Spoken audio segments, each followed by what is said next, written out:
Welcome to chess news number 39. Well, it's exciting times. The 2Ks are at the board again. They're celebrating their 25th match anniversary in Valencia in Spain. And today it was the second round of their rapid game match, and tomorrow they will play blitz games. And in this chess news I just want to do a quick roundup of all these 4 match games. See how far we go. Okay, we start with the first game, of course, and it's Karpov to play with white against Kasparov with black.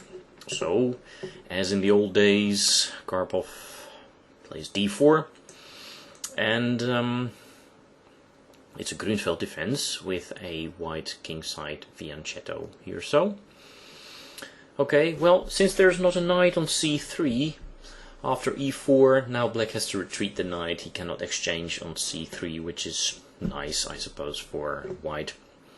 Okay, now not to block the bishop, white puts the knight on e2, and immediately Kasparov challenges the white center.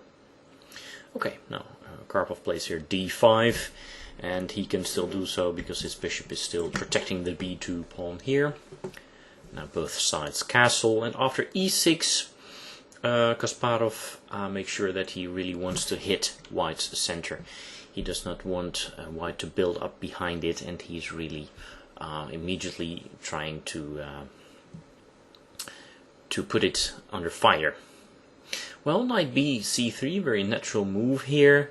And now, in order not to block the bishop from c8 towards e6, knight a6 is played. And this knight can later move to b4 or to c7, as we shall see. Now here, knight f4 is quite a common move, just to pressure this e6 pawn here, and then after e5, yeah, I suppose the white knight can just return to e2, maybe in some cases also to d3, and then of course it's some kind of a battle of the protected passed pawn against a possible blockading knight on d6 here. But after knight a6, Karpov played h3. He doesn't want to allow the exchange on d5 with bishop g4 to follow up maybe. And now Kasparov does indeed exchange here in the center.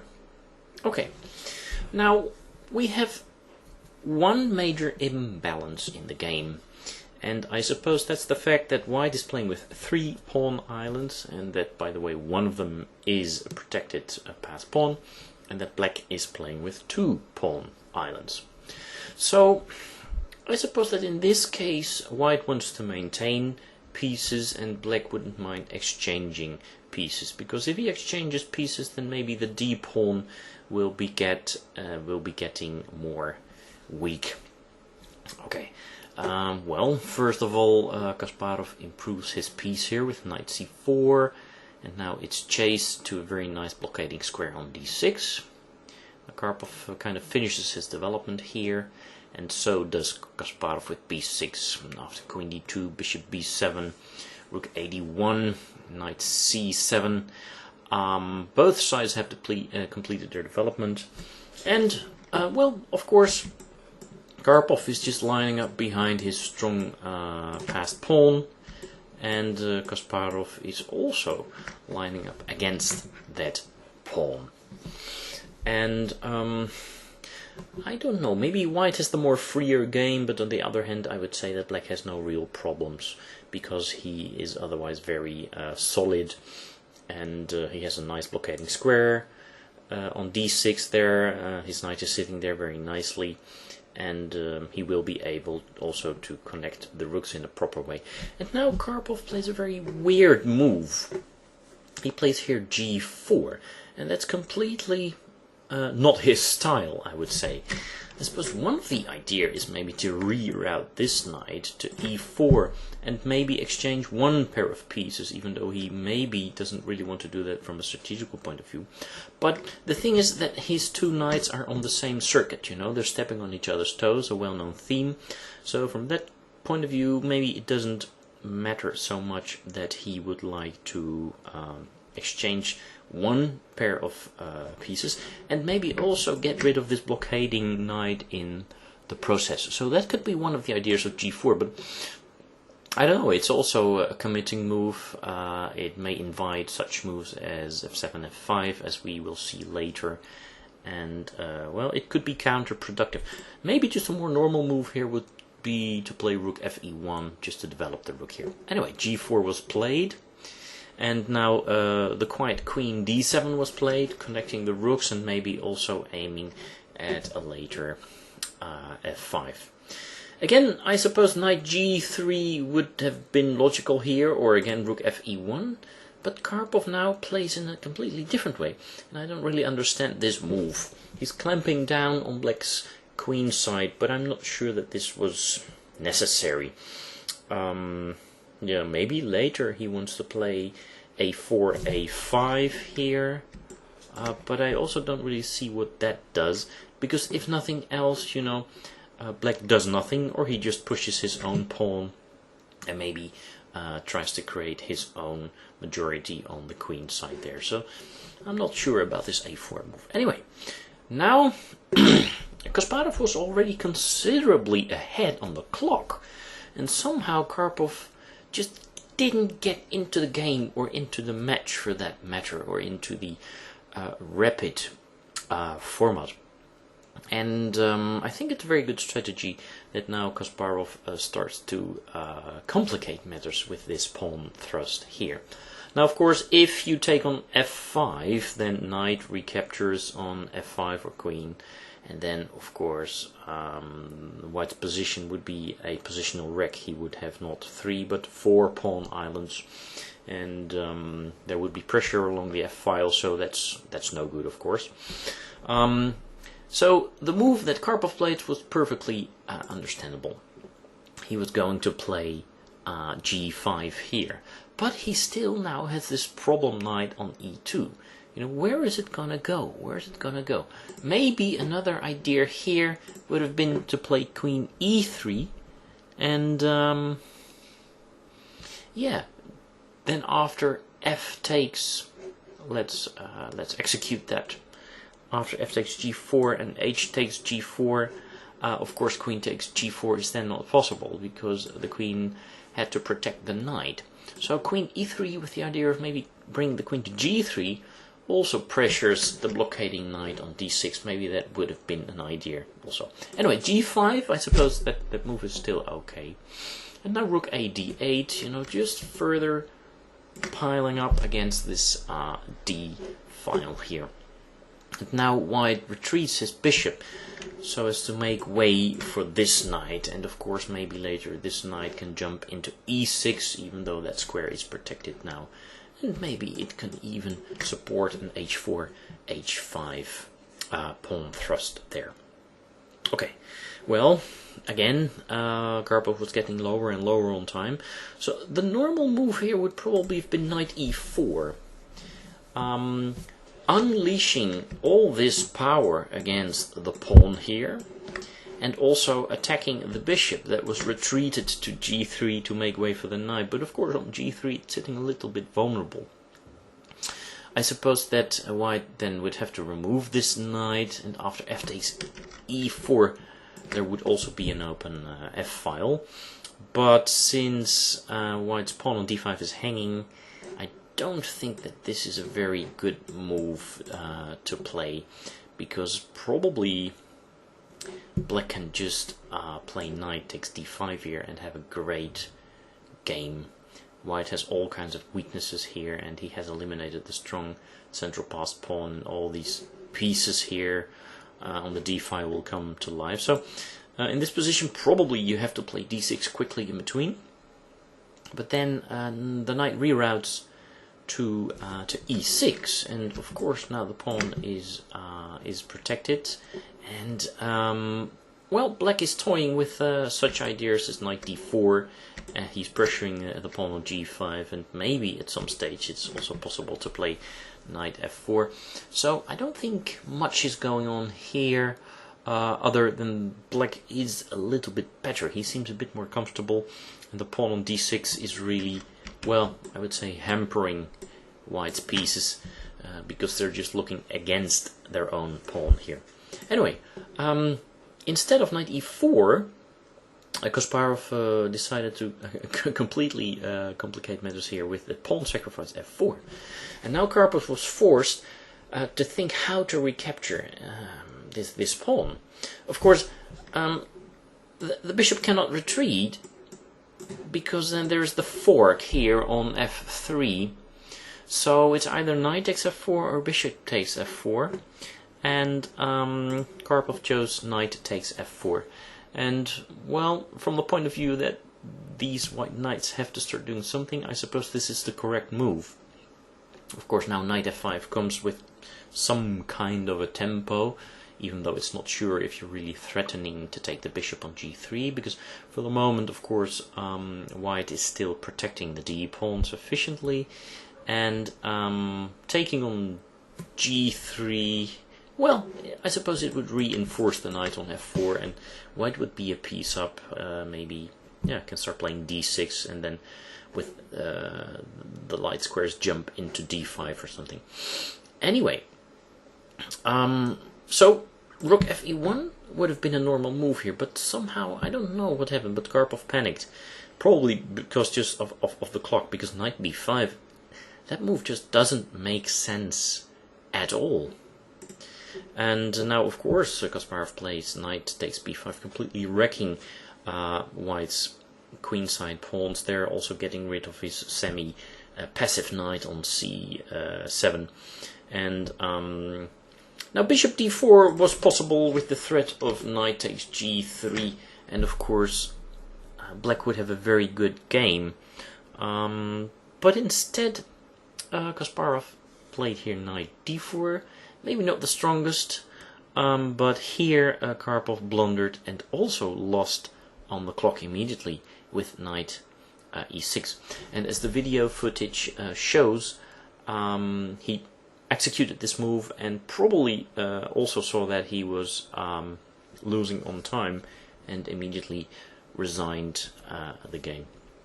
Also, the move knight e6 is not the best because of knight takes e6, d takes e6, and now black can win the exchange here. He takes the queen, recaptures the queen, takes the rook, and only recaptures one bishop.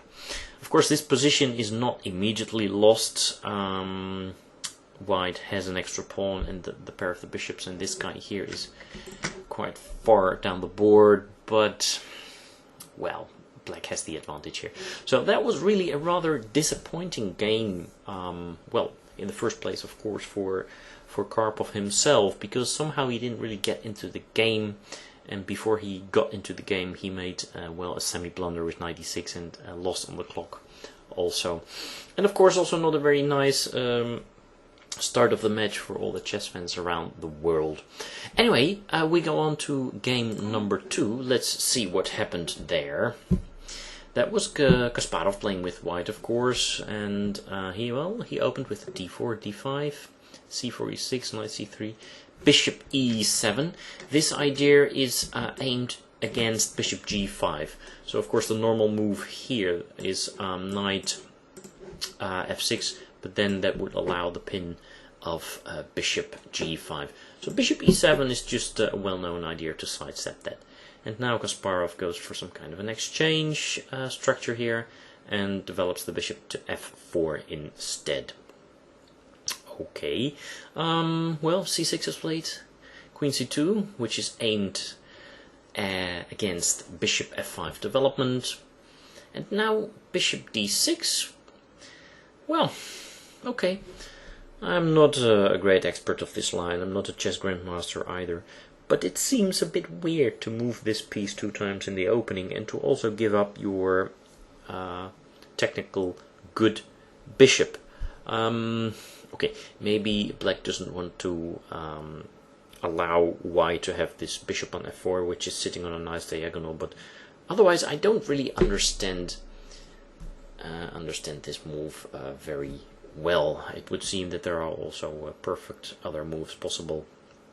Maybe just the normal knight f6, you know, or what you also sometimes see such maneuvers as knight a6 to c7, maybe to e6, just to hit the bishop or something like that. Anyway, bishop d6 was played, and now the exchange. But this leaves white with a very nice long-term advantage because of his better minor pieces, most notably the bishop on f1. Okay, knight e7 was played, bishop d3, knight d7, knight ge2. This still keeps the option open of playing with f2, f3, and then a later e3, e4, and of course with the knight on f3 you would be blocking the f-pawn.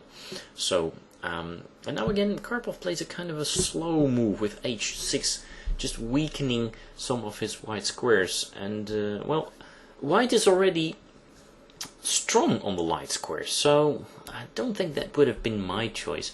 I think maybe just a normal move would have been knight f6 or possibly g6 or something, you know, just to hope for a later knight f6 and maybe bishop f5 to try and exchange these pieces here. So h6, maybe it was also a little bit aimed at confusing Kasparov, but for the moment, I mean, he can just simply castle. Karpov castles, and now it's up to Kasparov to think of a plan. Well, you have the central plan, the Botvinnik plan with f3 and e4, and of course you have the minority plan of b4, b5, and with a3, Kasparov seems to be indicating that he wants to play the minority attack. But this could also just be a prophylactic move, just aimed at a possible queen b4, and also for later situations, endgames and so on. It's always nice to have all your pawns on black squares. Anyway, now with a5, Karpov defends against an immediate b2, b4, and it would appear that now after the mysterious rook move that normally is Karpov's patent, Kasparov is aiming maybe for the more central plan with f3 and e4 here. And then of course it would be nice to give the d4 pawn some added defense, because normally this knight reroutes to g3, and then of course this guy could become very weak. Okay, now again Karpov plays a move that I don't like. I don't like the look of his knights, so maybe it would have been good to just try and improve the knights like so, you know, or maybe knight b6 with the idea of a4, just clamping down on white's queenside. But he again challenges Kasparov here with a kind of slow development move b6.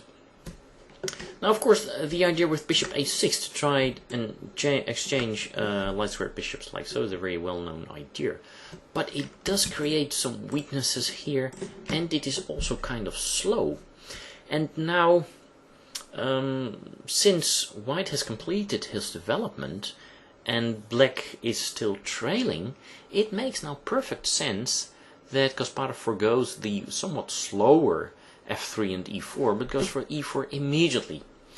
And I like this move very much because he's opening up the position when he has the more active pieces, and black has not finished his development yet, so this is a very logical approach. Now of course he is threatening e4, e5 with a very strong build-up of a kingside pawn majority there, and this more or less forces black's hand, so he must really take here. But of course knight takes e4 comes with tempo against the queen. And now maybe it was better to go to c7, because later on during the press conference Kasparov said that he didn't really like queen b8. It was kind of a passive move, and well, maybe just Karpov didn't like the looks of a possible knight coming here, and then maybe just to jump to c3 or have some extra possibilities with knight d5, I don't really know. Anyway, Karpov went to b8, and again Kasparov plays a good move now, and he shows some deep insight into the position, because maybe what Karpov wants to do here is just put his bishop here, yeah, protect the pawn on c6, and just hop into this blockading square with his knight, and have some kind of a game going, yeah.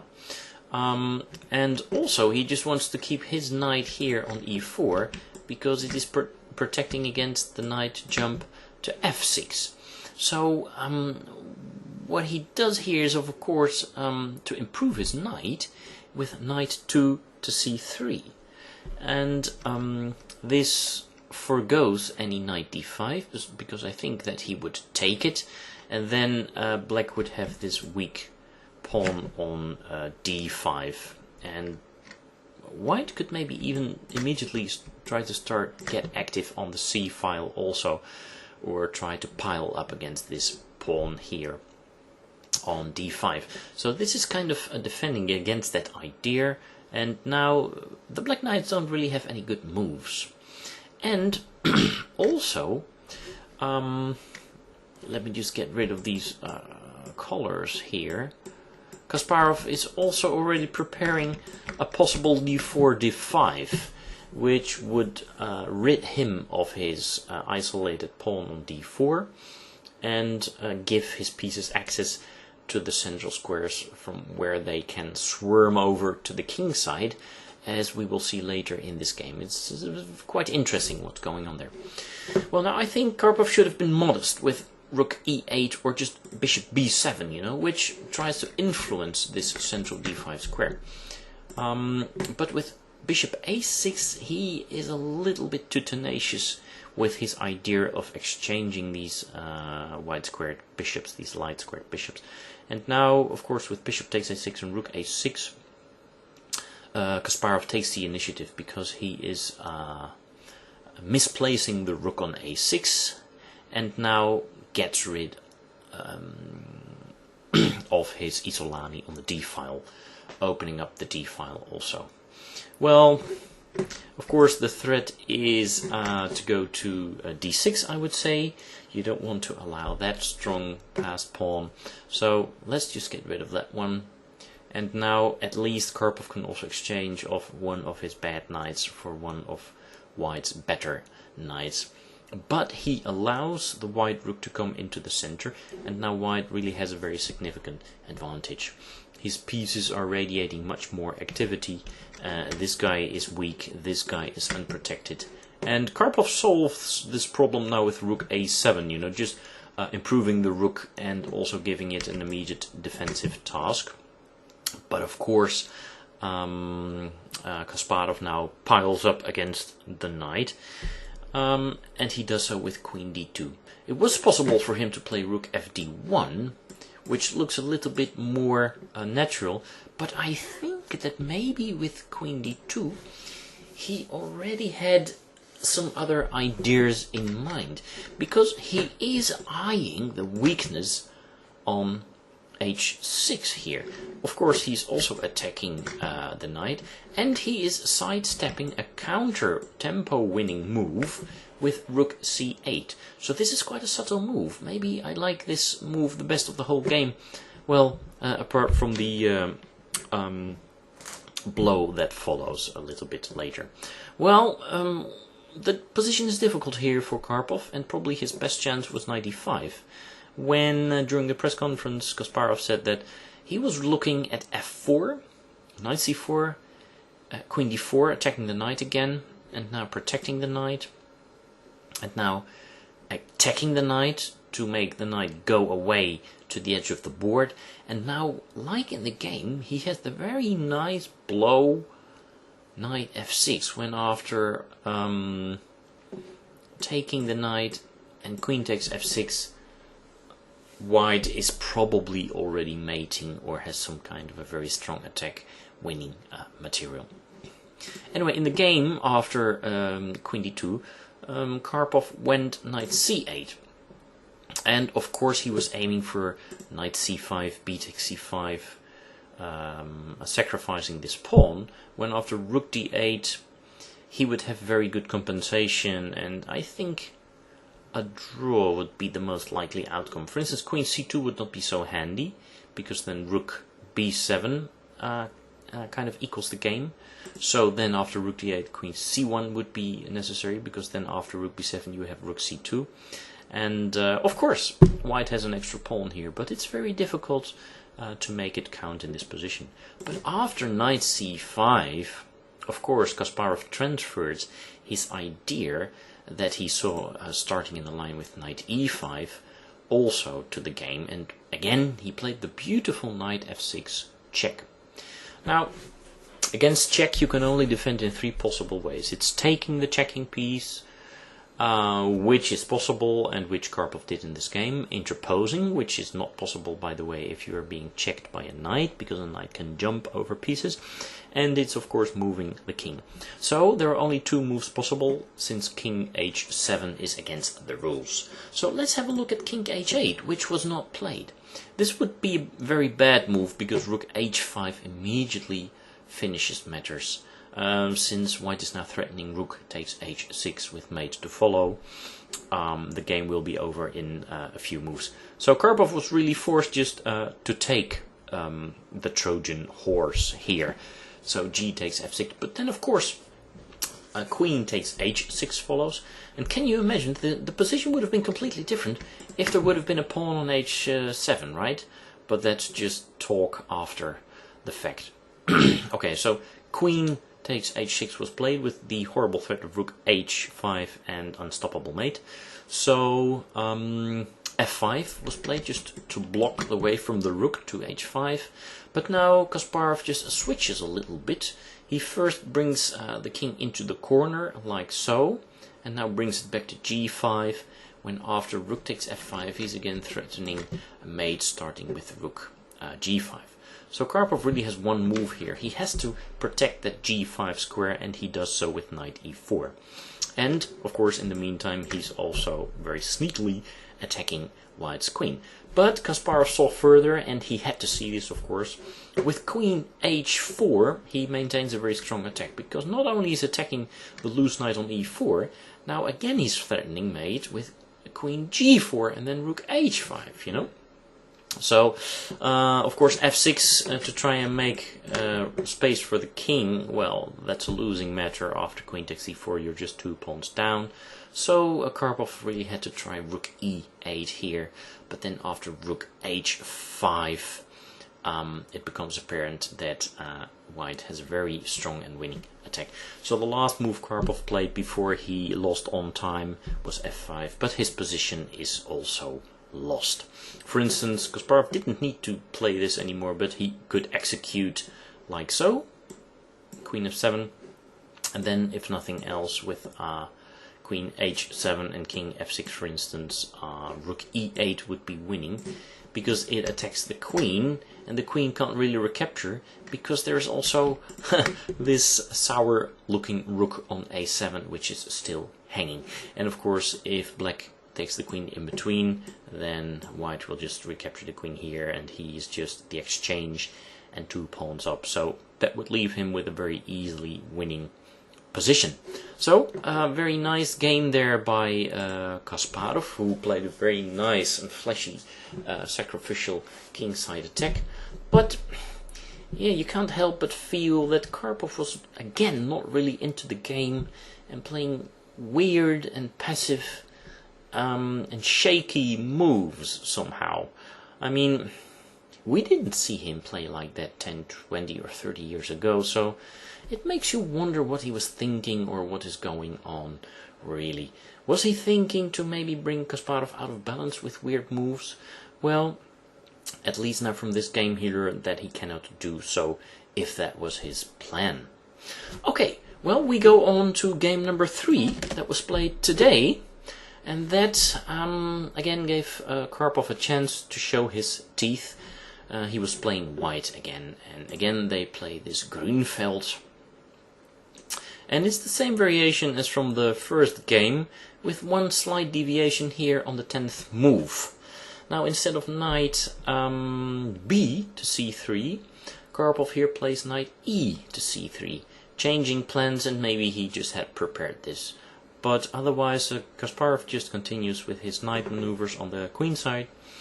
And now, the idea here is probably with a4 to sometimes chase away this knight. And the b1 knight will probably go to a3. And once this knight is chased away, the b1 knight could even very nicely jump into c4. So that's the idea of jumping into c3 with the other knight. Well, again, Kasparov settles white here with the isolated free pawn on d5 and jumps into b4 now, which has become a strong square because, of course, the white pawns will never be able to attack that square anymore. However, now c5 has become a weakness, and immediately Karpov challenges the c5 pawn. Now, for the moment, Kasparov is solving his problem by tactical means, and he uses his kingside bishop to do so, because now bishop takes d4 and c takes d4 and queen takes d4 fails to knight c2, forking both queen and rook. So some advantage there, I suppose, to black, who would be the exchange against a pawn up. So instead of bishop takes d4, Karpov had to consider something else.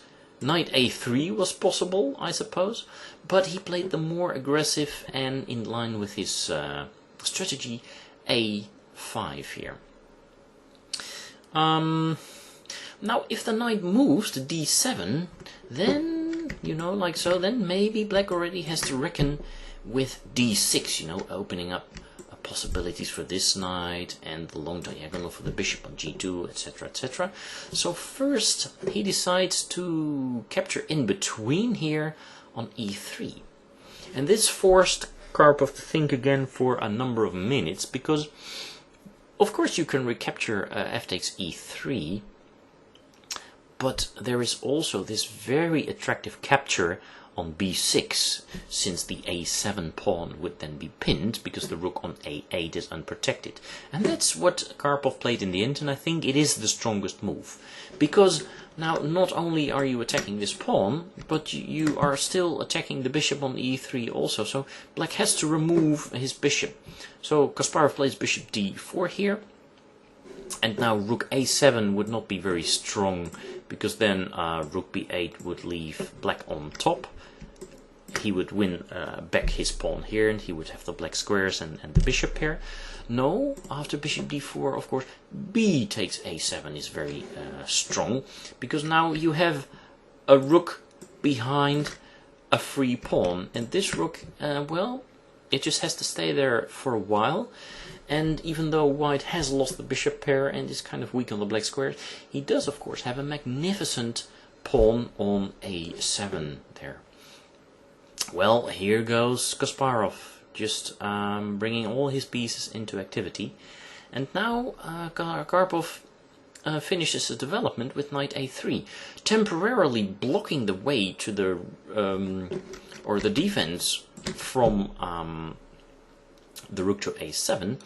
But there is, of course, a point attached to this move. Now, it was possible here for Kasparov to play bishop d3, but then one of the points is knight a to b5, really protecting this pawn, and that guy is really there to stay. And now, after queen b6 and queen a4, things would be kind of unclear, but I like white's position with his strong passed pawns here. And after knight takes, knight a b5 and bishop f1, I think queen f1 really indicates or makes things clear that with the threats of d6 and knight c7, white is very much on top and probably already winning. So that would be a very strong exchange sacrifice there. So that's one of the points of a knight a3. Bishop d3 is probably not the most testing. So in the game, Kasparov immediately eliminated this pawn, but now of course comes one of the other points. Now not a jumps to b5, but knight c jumps to b5, attacking both rook and this strongly placed dark squared bishop. Now if Kasparov were to play very passive, just to retreat the rook, then white would be winning like so. He would just take this bishop and he would be this beautiful pawn up. His queen would be centralized very strongly, and this would probably be a winning position, or at least a very, very large advantage here for white. So after knight cb5, Kasparov really is forced to sacrifice the exchange himself, like so. Rook takes a3. And now Karpov could have maintained a small advantage with b takes a3, bishop takes a1, a takes b4, queen b6, queen takes a1, queen takes b5, b takes c5, queen takes c5, and rook c1. But of course this position is a little bit drawish, and he's already 2-0 down, and he must play for a win. So I think the best move of the game here is not b takes a3, but rook takes a3, what Karpov played indeed. Now this does allow bishop takes b2, but after rook e3, White's position is quite nice. He has the exchange for the dark square bishop and a pawn, by the way. So from a material point of view, black is not really doing so badly, and black also has the pair of the bishops.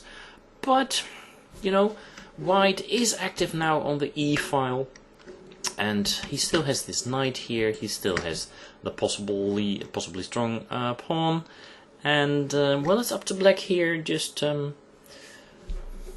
just to defend himself, really. Queen b6, active defense, immediately challenging the knight on b5, which has no support point.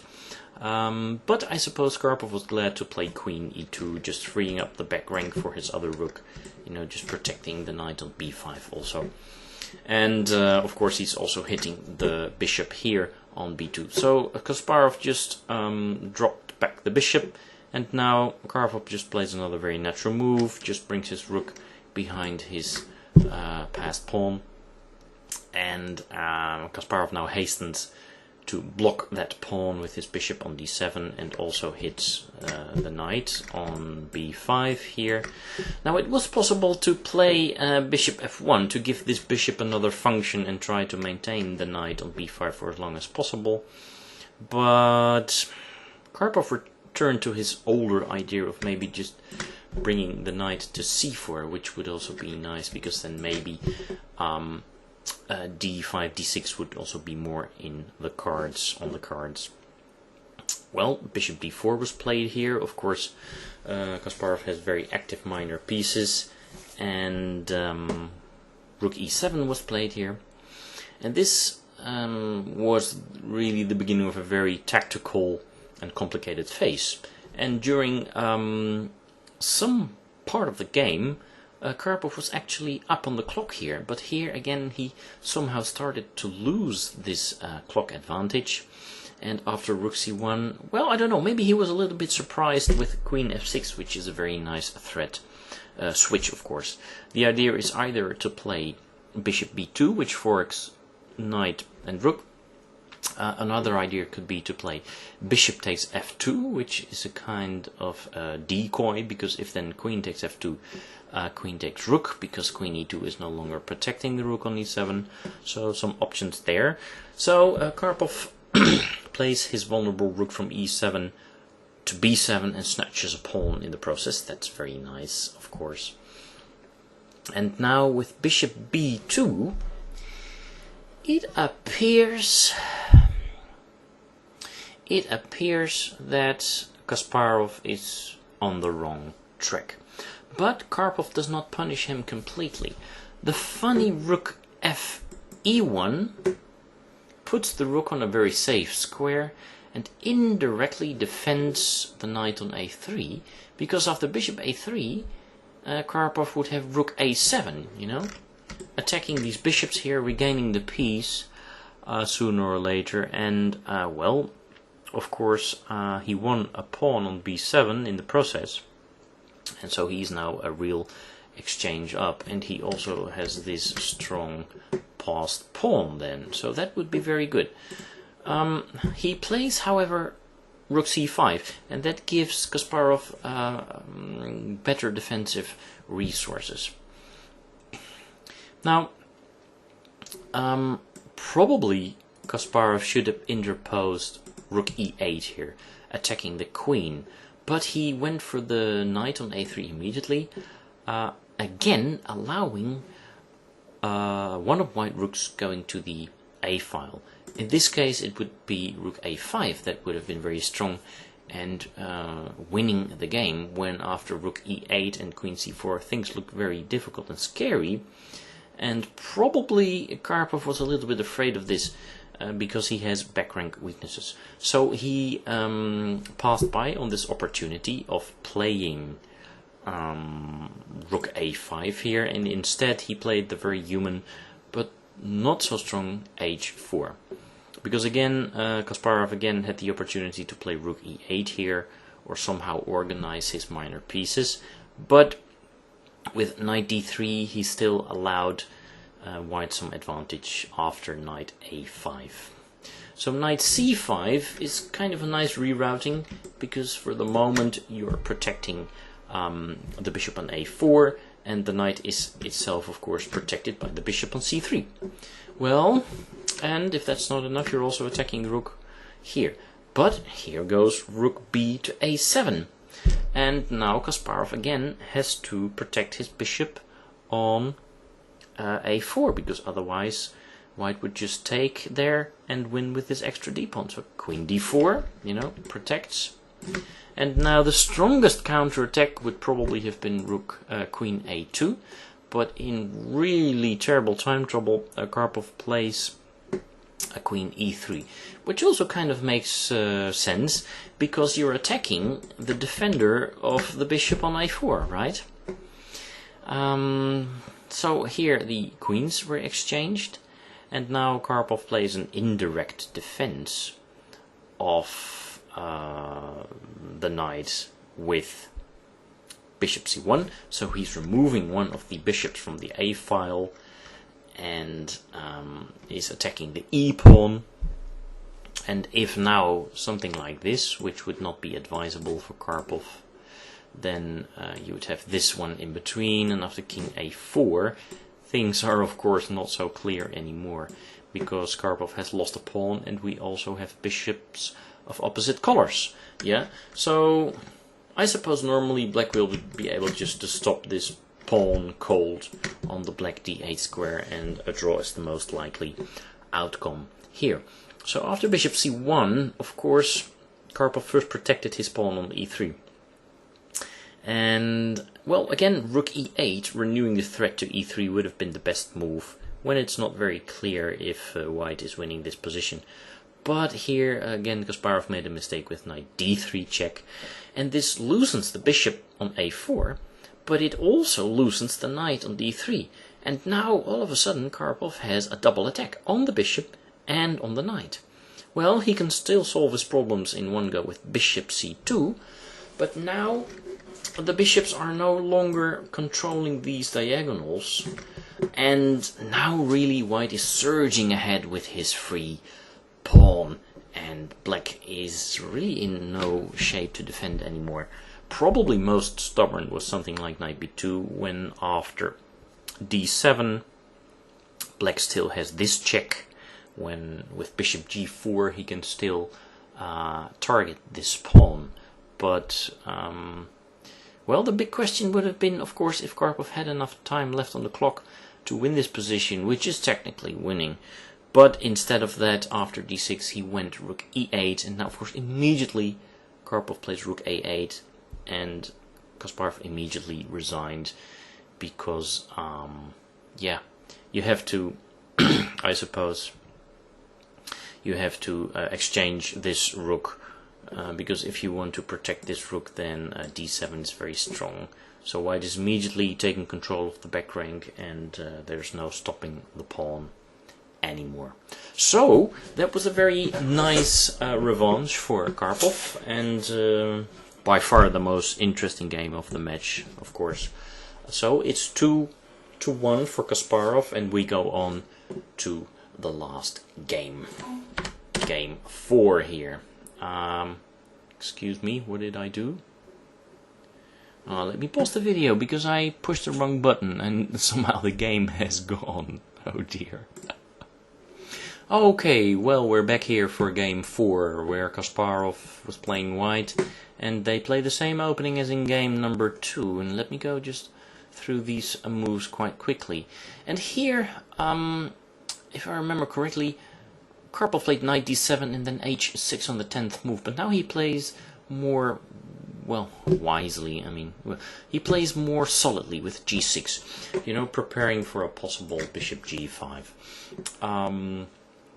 Now f3 was played. I suppose that maybe now if you play bishop f5 here, you can immediately go e4 and chase away that bishop again. So that would be kind of nice. So this explains why Karpov does not play bishop f5, but he just continues for the moment his development with knight d7. So both sides castle. But since there is already a pawn here on e3, which is kind of a weakness, Karpov is not afraid to play here c6, c5, possibly allowing Kasparov to exchange, which would leave Karpov with a weakened pawn here on d5. But of course he would recapture it with the knight. His knight would be very strong, hitting the bishop here, and maybe he would be able to immediately apply some pressure on the weakened e3 pawn, so it would not be too bad, I suppose. And if that's not enough, for the moment he's of course also threatening to play c4, winning the bishop. So Kasparov makes room for the bishop, and now c4 is not really so strong, because after bishop c2 there is no pressure against d4, and with any necessary preparation, Kasparov would really play e4, e5, threaten e3, e4, threaten e4, e5, and a very strong attack there on the king's side. So after queen d2, Karpov maintains the pressure in the center here and plays a6, which is a multifunctional move. It just defends against any piece coming to b5 and prepares a later b7, b5 also. Well, again, as in move 2, we have the mysterious rook a d1. Yeah, just overprotecting d4. I suppose that's the most important reason for this move. Well, now Karpov plays the exchange here in the center, and of course he likes, that's always been his style, to play with fixed pawn structures. But of course this fixed pawn structure is very much in white's favor, because this guy is on the same color as the bishop, and it can be quite easily attacked by this knight, you know, and by this knight, and who knows, maybe even later by this bishop, or the bishop coming from another direction. And yeah, just the pawn structure, also in combination with the minor pieces, leaves white with a certain edge here. Okay, knight f6 was played here, and again this opens up the diagonal for the bishop to go to f5, which would be nice, because then he would be threatening to trade this bishop here on d3. So g4 is understandable, it defends against any black piece coming to f5. And now Karpov just defends his somewhat weakened black squares. And Kasparov now decides to play for a small endgame advantage, or a queenless middle game, as you could say.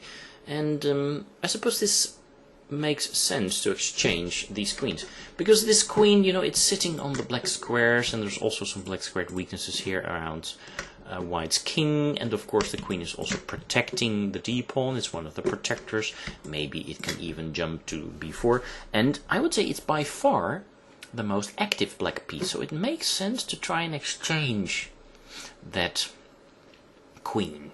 Well, Karpov now, I'm looking at queen b4. Do you think that queen b4 maybe would have been an option? I don't know. Maybe a3, trying to lure the queen into our home? Or would g5 be an option? Maybe something like this is already... Is this already catching the queen? Let's see, rook f... Yeah, it seems that this is already catching the queen, trapping the queen. So maybe queen b4 is kind of a loose move after a3, because you'd have to move back anyway, and then white would have another useful move to make. So, okay, well, Karpov plays here rook d8, just protecting the queen, and Kasparov just improves the other rook, and Karpov now goes for b5, maybe with the idea of playing this, or playing b5, b4, you know, getting some kind of activity going on the queen side. Okay, now there's the exchange here, and now this knight takes the f4 square, putting some pressure against the pawn on d5 again. Also, of course, it is a discovered attack against the knight on e7, so that explains king f8, and now white wins some space on the king side. That's also normally a very nice strategy to follow in these positions. Karpov continues his development, and well, Kasparov kind of bolsters up, brings his king a little bit closer to the center, and I don't think Karpov would have been afraid here of g5, because of the knight e8 he could just reroute it like so, you know. He would have very nice squares. Well, probably this square, it would have become available for all these black pieces. So yeah, maybe this guy would be weak. So g5 is not the way to go there. So king f2, knight e8 anyway, because the knight, well, it didn't really have any squares, and maybe he wants to go to c7 and e6 and trade off one of these pressurers on f4, the pressurer of the pawn on d5. Well, okay, Kasparov now switches to the c file. That makes perfect sense, of course. And now Karpov challenges the c file. And now Kasparov plays the prophylactic a3. So in this case, it is no longer possible for Karpov to play such ideas with knight c7 b5 or maybe bishop b5, because now b4 is not possible. But still, knight c7 was played. Now Kasparov already anticipates maybe knight e6 exchanging the knight on f4, so he brings in the reserve knight, but also opens up, of course, the c file, and well, creates a strong square on c5 for his rooks. And now Karpov plays a bit of a weird move. Again, he was very low on time, and I had the feeling that somehow he was just getting more and more frozen looking at this position, where Kasparov was just slowly strengthening his position, and he just couldn't find any counterplay. And being the strong player that he is, maybe he realized that he was in a predicament, and then, you know, you just start looking at the board and you just can't solve your problems, or maybe you turn problems into ghosts, bigger problems that they are not, maybe, because the position is still defensible, I would say. Maybe he could have tried something like knight c6 or h6, I don't know. But when he played rook b6, well, it loosens the d5 square, and I suppose one of the ideas is to play b4, but somehow he just never gets around to doing that. Knight c5, or excuse me, rook c5 was now played, and yeah, well, before Kasparov really puts up the pressure on the c file, I think that Karpov must release some of the pressure now, so that's what he did with knight e6, but I think he should have gone there a bit earlier if possible.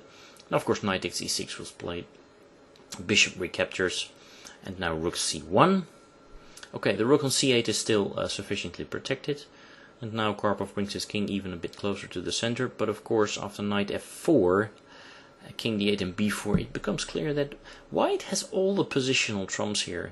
He has a beautiful support point on the c file, he has the better minor pieces, he has some pressure against d5, he has space advantage on the king side, and after rook a8, because Karpov really has to maintain a passive stance here, he now even threatens to open up the h file, and well, he could have grabbed the h file, I suppose, with rook h1, or first just capturing and then rook h1, and just pestering Karpov here on the h file.